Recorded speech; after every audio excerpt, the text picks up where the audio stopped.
توی این ویدیو میخوام آسون ترین روش سایه زدن و خط چشم کشیدن جهان رو بهتون یاد بدم. بدون استفاده از براش، فقط با یه گوش پاکن و انگشتاتون.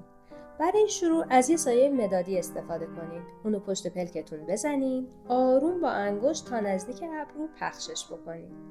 لیست محصولاتی که تو ویدیو استفاده کردم و تو کپشن براتون مینویسم. بعد به یه سایه قهوه‌ای احتیاج دارین و یه گوش پاکن. شروع کنیم پشت مژه هاتون رو از وسط چشم به سمت خارج تیره کنیم.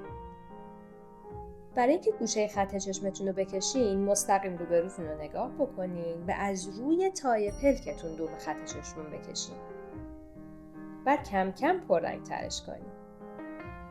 زیرش هم با یه گوش پاکن تمیز کنین. یه کمی پررنگ ترش کنین. حالا بریم سراغ قسمت بعدی.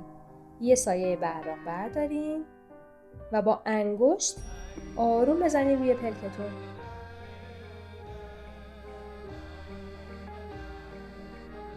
و در نهایت یه مداد قهوه‌ای داخل چشم میکشم. و تمام.